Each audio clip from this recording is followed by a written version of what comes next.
Hello everyone, I hope you all are doing great. आज के इस लेक्चर में हम देखेंगे वैल्यू एडेड मेथड के न्यूमेरिकल किस तरीके से सॉल्व करे जाते हैं। आपको दो रिक्वायरमेंट्स होती है, एक वैल्यू ऑफ आउटपुट एंड एक intermediate consumption.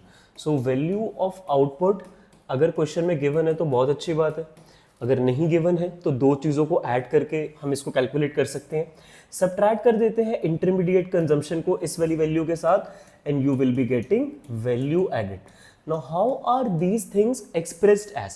So, value of output is expressed as gross value of output at market price. Intermediate consumption is expressed as intermediate consumption only. And then we figure out the value added at market price.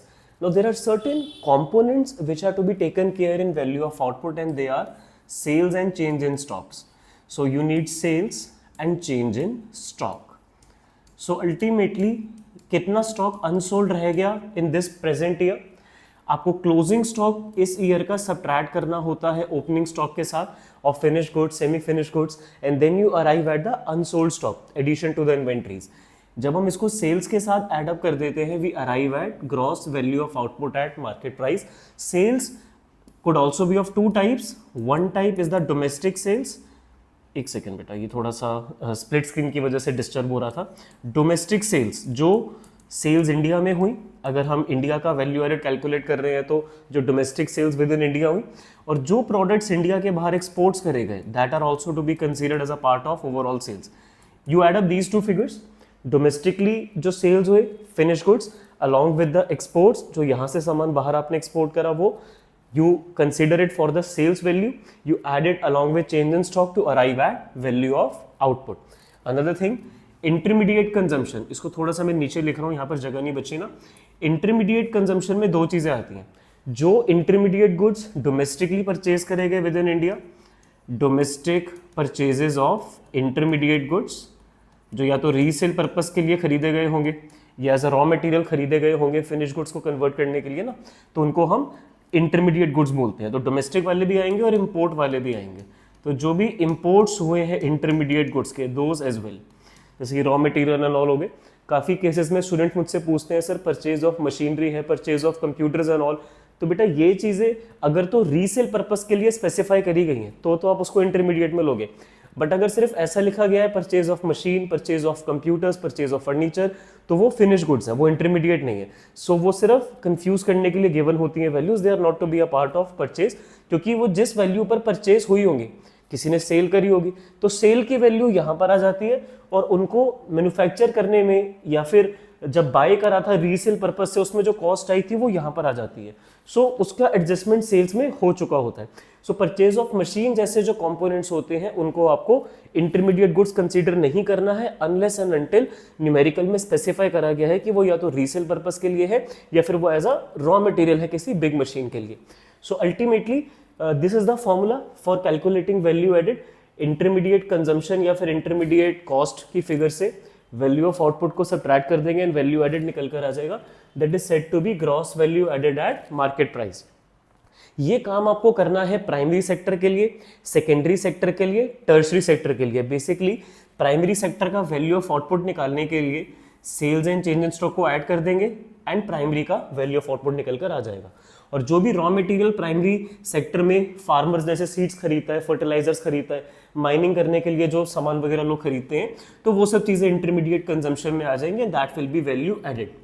And जब आप value added primary sector का निकाल लोगे, P for primary, and then जब आप value added secondary sector का calculate कर लोगे एंड आप वैल्यू एडेड टर्शरी सेक्टर का प्लस कर दोगे, primary secondary tertiary, it will give you the value for GDP at market price for the nation. तो वैल्यू एडेड को प्लस करके जीडीपी निकाला जाता है। और किसी पर्टिकुलर क्वेश्चन में अगर आपको सेक्टर वाइज कॉम्पोजिशन नहीं गिवन तो आप डायरेक्टली इस फॉर्मूले को अप्लाई कर देना और आपका वैल्यू एडेड निकल कर आ जाएगा, and it can be alternatively written as gross domestic product at market price. अगर क्वेश्चन में सेक्टर वाइज डिस्ट्रीब्यूशन नहीं है, जैसे कि यहाँ पर आप लोग क्वेश्चन देखो कि डिफरेंट सेक्टर्स नहीं दे रखे, सेकंड वाले क्वेश्चन में सेक्टर्स गिवन है, तो जब सेक्टर्स नहीं दे रखे तो सिंपली कुछ भी नहीं करना, आप लोगों को ये फॉर्मूला लगाना है और जीडीपी की वैल्यू कैलकुलेट करनी है। तो स्टार्ट करते हैं जी फर्स्ट क्वेश्चन के ही साथ। मैं 4-5 क्वेश्चंस आपको प्रॉपर्ली फुल फ्लैश करवा देता हूँ एंड आफ्टरवर्ड्स मैं आप लोगों को बेस समझा दूंगा and you can calculate the answers by yourself. तो मैं आप लोगों को कुछ 7 से 8 क्वेश्चंस करवा देता हूँ in this particular video. The very first question is asking for the value of net value added at factor cost. But मैंने जो आप सबको अभी फॉर्मूला बताया है वैल्यू एडेड का, उससे क्या कैलकुलेट होता है, gross value added at market price. Conversion के वीडियोस देखें तो जब ग्रॉस निकाल लोगे तो इस नेट पर आने के लिए डेप्रिसिएशन को इस वाले फिगर में से सबट्रैक्ट कर देना। Value added and value added तो सेम है जो क्वेश्चन में पूछा है, और जो आप निकाल लोगे इन दोनों को सबट्रैक्ट करके फिर मार्केट प्राइस आप कैलकुलेट करोगे, बट पूछा है फैक्टर कॉस्ट, तो मार्केट प्राइस वाली वैल्यू में से आपको नेट इनडायरेक्ट टैक्सेस को सबट्रैक्ट कर देना है and you will arrive at factor cost. करें स्टार्ट। तो जीवीएमपी निकाल लेते हैं, है ना, मेन बात यही है, जीवीएमपी निकालना है। तो क्या फॉर्मूला है, value of output subtract intermediate consumption will give us value added. So value of output, sales and change in stock. The value for sales as well as change in stock both are given to us in the question. So please write down sales and change in stock. So sales is given to us as 500, change in stock is given to us as -20. तो बेटा ये हो जाएगा आपका 480. Then we have to subtract intermediate consumption to it. नीचे लिख देते हैं यहाँ पे. So परचेज ऑफ मशीन जैसे इस क्वेश्चन में दे रखा है, it's a finish good, it's not an intermediate good. Raw material खरीदे हैं 250 के, तो it will be intermediate good. So 230 is your gross value added at market price, rupees lakhs. ये यूनिट लगानी मत भूलना। अच्छा, क्वेश्चन में पूछा क्या है, एनवीए एट फैक्टर कॉस्ट था, तो जो पूछा है वो लेफ्ट हैंड साइड पर आ जाएगा, net value added at factor cost, और जो आपने कैलकुलेट कर लिया है on your right hand side, gross value added at market price. Gross से नेट पर जाने के लिए डेप्रिसिएशन को सबट्रैक्ट कर देंगे, हटा दो। Value added and value added same at both the sides. Market price से फैक्टर कॉस्ट के लिए नेट इनडायरेक्ट टैक्सेस को रिमूव कर देंगे। जीवीएमपी 230 आपने कैलकुलेट कर लिया है। Depreciation consumption of fix capital के नाम से गिवन है 40। Net indirect taxes IT minus subsidies, indirect taxes है ही नहीं, सो आईटी 0, सब्सिडीज ले लो, कितना है 30। अब देखो इनडायरेक्ट टैक्सेस तो 0 है तो एज इट इज लिखेंगे, बट माइनस माइनस बाहर निकल के प्लस हो जाएगा। अब ये जब आप सबट्रैक्ट करोगे तो ये तो 190 है, बट माइनस माइनस प्लस होके 30 हो जाएगा, तो आंसर है 220 lakh as your net value added at factor cost. बेटा ये लाख में लिखा है, ठीक है। Now if anyone would like to take screenshot of the solution you may, I will suggest कि आप लोग ना वैसे इसको साथ साथ नोट डाउन करते हुए चलो, it will be more convenient to all of you. अच्छा, बाय द वे मैं यहाँ 250 लिखना भी भूल गया, कोई बात नहीं, but again I will suggest कि अब आगे वाले क्वेश्चंस को मैं पहले बताना भूल गया, साथ साथ सोल्यूशन को नोट डाउन करते हुए चलो, it will help you for better understanding. ऐसे लेक्चर सिर्फ देख के इतनी क्वालिटी से समझ नहीं आएगा, प्रैक्टिकली कैसे इसको एग्जाम में अटेम्प्ट करना है उसके लिए आपको इसको सॉल्व करना पड़ेगा। थ्योरेटिकल लेक्चर नहीं है ये, प्रैक्टिकल न्यूमेरिकल लेक्चर है।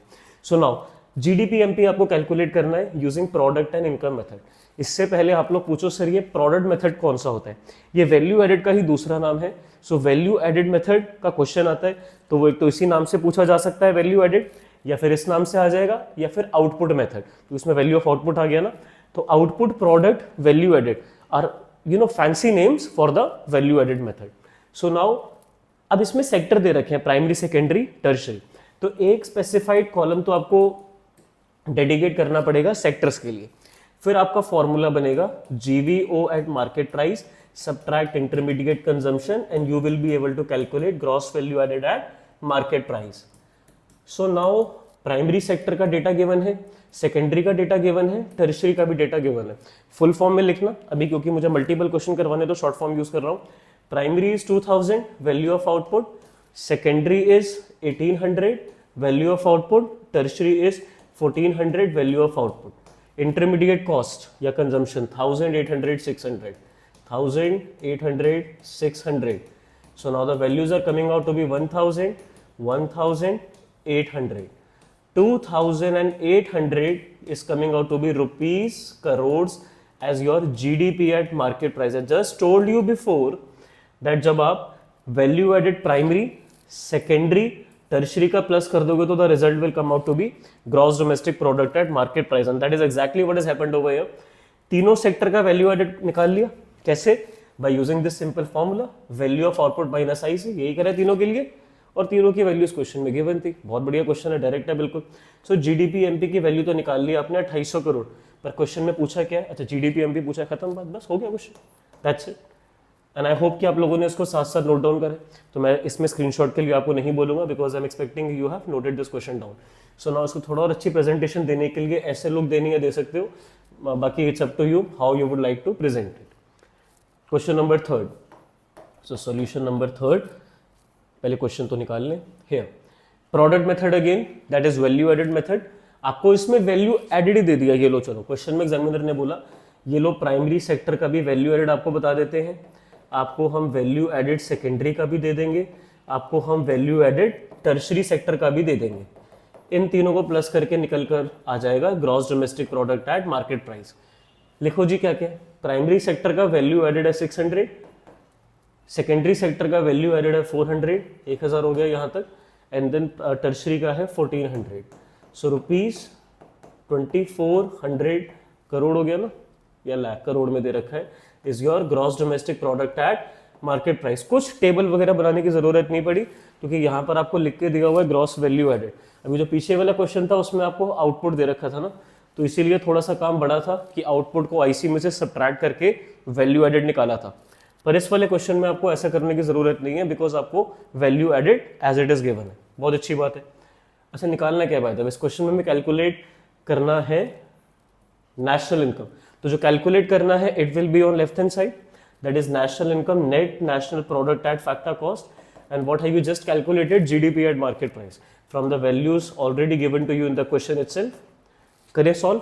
ग्रॉस से नेट पर आने के लिए डेप्रिसिएशन को हटा दो, क्योंकि छोटी वैल्यू होती है ना नेट वाली, तो डेप्रिसिएशन रिमूव करना पड़ेगा। डोमेस्टिक से नेशनल पर आने के लिए आपको NFIA के फिगर को ऐड करना है। So domestic plus NFIA will be equal to national. Market price से फैक्टर कॉस्ट पे आने के लिए आपको NIT को रिमूव कर देना है। सो नेट इनडायरेक्ट टैक्सेस को रिमूव कर देंगे। With this equation you can figure out the value of national income. GDP MP निकाल चुके हैं, ऊपर 2400 करोड़ है। डेप्रिसिएशन या कंजम्पशन ऑफ फिक्स्ड कैपिटल कहाँ पर दे रखा है यार, ये third one is 300। NFIA net factor income from या टू अब्रॉड, फ्रॉम में दे रखा है 40। Net of indirect taxes is IT minus subsidies. अच्छा सीधा सीधे दे दिया जी 240, तो लिख लो फिर बस वेट किस चीज़ का। ये आपका हो जाएगा जी 2100, देन आपका ये सब्ट्रैक्ट हो जाएगा इसमें से 200 और, तो ये आपका यार 1900 करोड़ में आ रहा है ना, that is national income now, NNP at factor cost. निकल गई national income. Simple, very very simple question. I have no idea why students get figured from this particular method. All you have to do is to apply the formula. यहाँ पर तो formula भी नहीं लगा, आपको value added सीधा question में तीनों सेक्टर का निकाल कर दे दिया था क्वेश्चन में, प्लस कर दिया, GDP एमपी आ गया, नेशनल इनकम ने कन्वर्ट कर लिया, and you are good to go with the solution. Next question, ये थोड़ा डिफरेंट कैटेगरी का है। अब मैं ये नहीं बोल रहा हूँ कि डिफिकल्ट है, what I just said is different category का है। सो अब इसमें क्या करना होता है, रूल तो वही है, फॉर्मूला सेम लगेगा, और कोई सेक्टर वगैरह तो है नहीं, जैसे पीछे भी दोनों क्वेश्चन में आए थे। तो सीधा फॉर्मूला लिखो, value of output minus intermediate consumption will give you value added. ठीक है जी, वैल्यू ऑफ आउटपुट दे रखा है 600, वेरी गुड। IC की फिगर तो कैलकुलेट करनी है, तो सम हाउ अगर ये वाली वैल्यू आ जाएगी तो इसको 600 में से माइनस करके IC निकाल सकते हैं। अब क्वेश्चन इतना डायरेक्ट तो होगा नहीं कि आपको वो GV MP भी निकाल के दे देंगे। आप लोग बेटा कोई 9th या 10th स्टैंडर्ड में तो हो नहीं कि if A plus B is equal to C है और आपको A और C की वैल्यू वो दे रहे हैं ऑलरेडी। ठीक है सर, क्या बात कर रहे हो, 9th 10th इतनी भी ज़्यादा आसान नहीं थी। But all I am trying to say is that कि question will not be this direct, तो GV MP निकालना है। उन्होंने NVFC दे तो रखा है, तो वेट किस चीज़ का, वर्किंग नोट बनाओ। ठीक है, working note number 1 for calculating GVAMP with the help of NVAFC that is already given to you in the question। तो निकाल लो GVAMP, उसको डाल देना, फिर वहाँ पे IC की वैल्यू निकल कर आ जाएगी। NVAFC अच्छा पहले कन्वर्ट तो कर लो।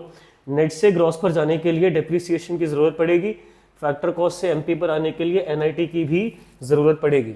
NVAFC लिखो 240, डेप्रिसिएशन लिखो कितना है 60, NIT लिखो कितना है, नेट ऑफ इनडायरेक्ट टैक्सेस नहीं दे रखे, सेल्स टैक्स जो कि अब इंडिया में GST में सब्स्यूम हो चुका है, तो it's indirect tax minus subsidy, short form use कर रहा हूँ, 300 प्लस नेट इनडायरेक्ट टैक्सेस के लिए 45 minus 15 as the subsidy, that comes out to be overall 330 lakhs as GVAMP of this particular question.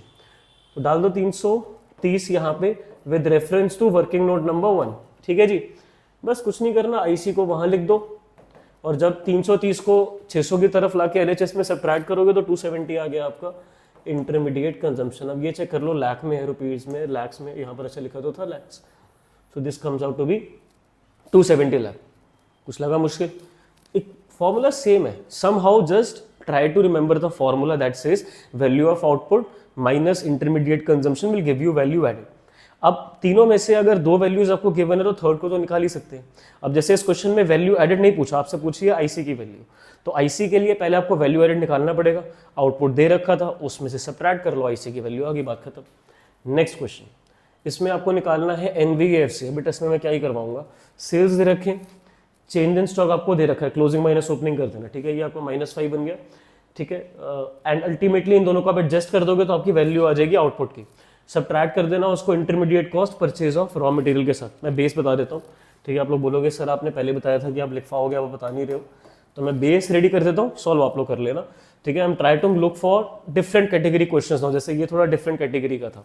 So question says NBFC निकालना है, तो पहले तो आपको जीवीएमपी की वैल्यू ही फिगर आउट करनी पड़ेगी ना, तो वो कैसे निकालोगे, सेल्स और चेंज इन स्टॉक को ऐड कर देना, ठीक है जी, तो आपका वैल्यू ऑफ आउटपुट निकल कर आ जाएगा।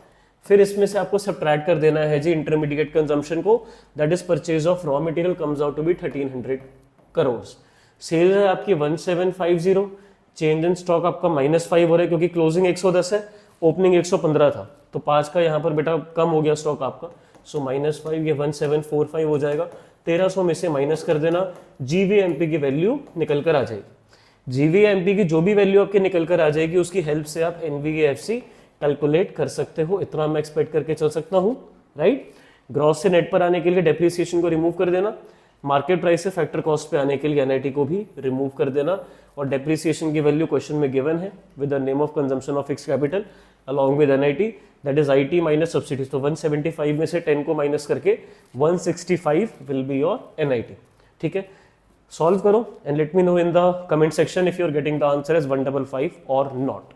हो सकता है ये आंसर गलत हो, कोई बड़ी बात नहीं, I am not definitely sure कि जिन्होंने ये असाइनमेंट बनाया था बेटा मेरे किसी पार्टनर ने, तो if he like calculate corrected answer और not, solve it for me and do let me know in the comment section if you are able to calculate it correct or not and if this is right or not.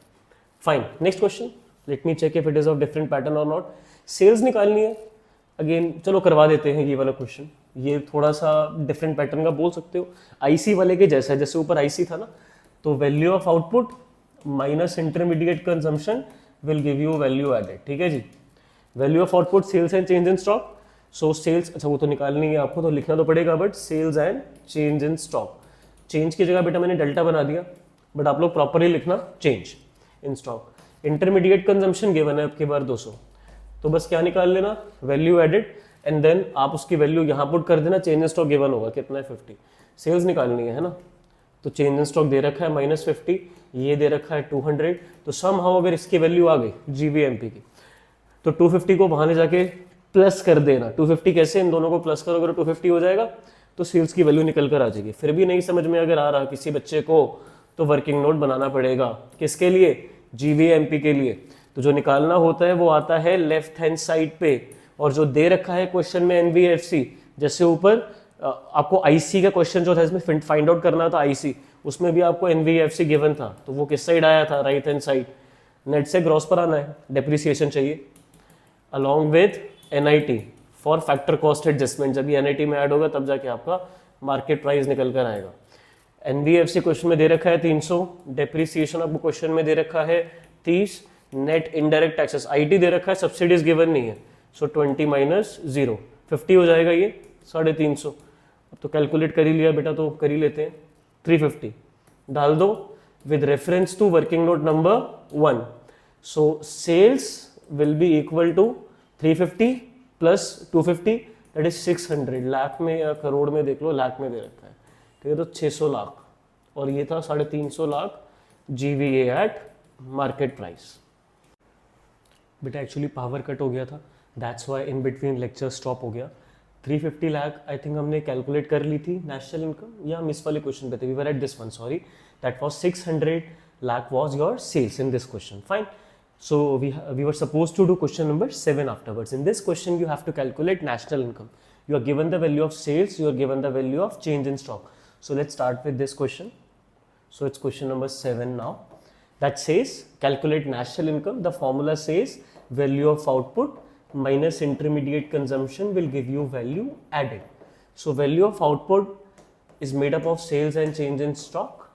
So we need sales as well as change in stock. So what are we waiting for? Just write down the value of sales as 800 and change in stock as, how much is it? 50. 850 हो जाएगा आपका जी value of output. इसको subtract कर देना purchase of raw material for domestic. So domestically हमने खरीदा है 400 और उसके अलावा इंपोर्ट भी करवाया है कंट्री में 100 का. सो दैट्स वाई जो ओवरऑल इंटरमीडिएट गुड्स की value add will come out to be 500 lakhs. comes out to be 400 and 100. it will become 500. तो आपका ये 850 हो जाएगा. आपको उसको सब्ट्रैक्ट करना पड़ेगा विद 500. सो 350 lakhs, लाख में दे रखा है ना, is coming out to be your value added. बेटा don't get excited, don't get rushed up. This is not the solution because this is GVMP.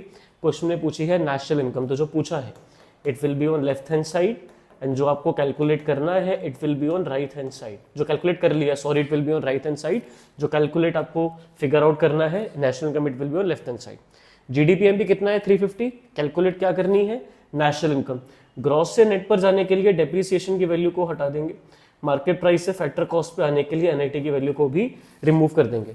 Domestic से नेशनल पर आने के लिए आपको ऐड करना पड़ेगा जी NFI. So with this equation you will be able to calculate national income. GDPMP निकाल चुके हो 350. डेप्रिसिएशन की वैल्यू क्वेश्चन में गिवन है as 40. Net of indirect taxes is IT minus subsidies. Indirect taxes नहीं नजर आ रहे क्वेश्चन में, छोड़ देंगे, जीरो ले लेंगे. सब्सिडीज की वैल्यू गिवन है 30, कंसीडर कर लो.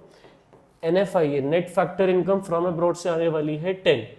सो this is 350 minus 40 minus minus plus 10 and this is plus 30, मतलब 1 प्लस 10 ओवरऑल.